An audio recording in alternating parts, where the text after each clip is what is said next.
To be successful at anything, it always requires planning.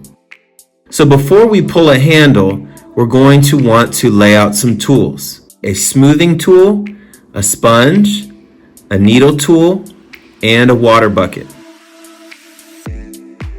Let's put our cup aside for now and work on the handle first. Take out some pre-wedged clay and cut a piece off for the handle. Make sure you have enough clay for the size of the handle you need. If you get too much clay, you can always cut it off. But if you don't get enough, you can't put more on. Shape the clay into a caret or triangle shape. You want your handle to be wider at the top where it connects to the cup, getting thinner and thinner as it tapers down to the bottom of the cup. Mold the clay into a curve shape at the thickest part of the handle where the handle will attach to the cup. This curve follows the form of the cup and will create maximum surface contact when you attach the handle to the cup. Scoring and slipping. After looking over your cup and deciding the best place to attach the handle, grab your needle tool and start roughing up the area where you want the handle to stick. Scratch the clay in a crisscross motion. Then, dip your finger in some slip or water and start rubbing it into the roughed up area. The mixture of the water and the roughed up clay will create slip. Slip, or liquid clay, is the glue that will fuse your handle and cup together. If you don't score and slip and merely push your handle onto your clay, you run the risk of your handle cracking and falling off of your cup. Next, take the thicker, curved end of your handle and push it gradually into the slipped up area of your cup. Make sure to place the fingers of your other hand on the inside to support the walls of the cup while you push the handle and the cup together.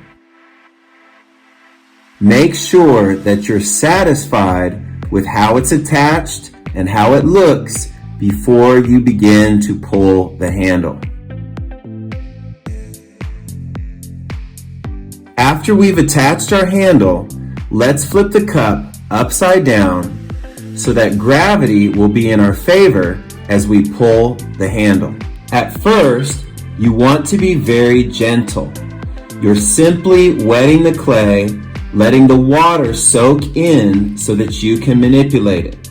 If you pull too strongly, too quickly, you will tear your handle off the pot. The inside curve of your hand and the curve of your fingertips are not symmetrical. This is why you must rotate your hand back and forth as you pull if you want the shape of your handle to be symmetrical. As the handle absorbs more water and becomes more and more flexible and malleable, the handle will begin to elongate. It will lengthen. And at the bottom of the handle, a ball will form. The wideness of the ball at the end, in contrast to the thinness of the handle, becomes a sort of handle itself by which you can pull on and elongate the handle even further. At this stage, your handle strokes may become quicker.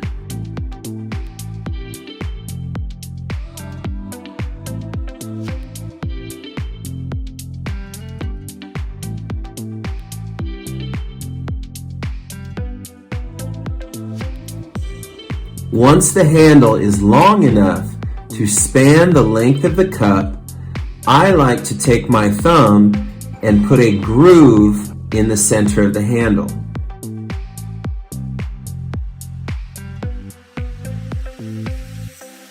When finished, this groove will give your thumb a comfortable resting place while drinking from your cup. When you're ready to connect, pull up, around, and down pushing the handle into the base of the cup. Once the bottom of the handle is pushed into the base of the cup, I like to make a few folds for design before tearing the excess off the cup. Dip your index finger in water and shape the inside of the handle until you reach the desired shape. At this stage, you need to be gentle because you can still tear the handle off of the cup. At this point, the handle is looking a bit square. I need to apply some pressure to round out the corner that is formed at the top. I want my handle to have a continuous curve that fits nicely in the hand. I need to be very delicate with this weak spot that is formed at the bottom. As you can see, I'm checking the handle from every angle, making sure that it looks right. Now let's place our cup back down on the bat and take a closer look. We've rounded out the corner at the top, but we're going to need something to support the weak spot at the bottom so it can dry with a continuous curve. To solve this problem, we're going to take 1 or 2 sponges and very gently place them underneath the weak spot for support. Let's let it dry for a couple hours and then we can remove the sponges.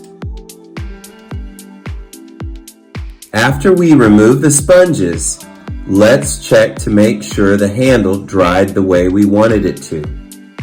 And there you have it, folks. A perfectly symmetrical handle with a continuous curve. If there are any defects that you would like to adjust, you can take your finger or a damp sponge to smooth them out.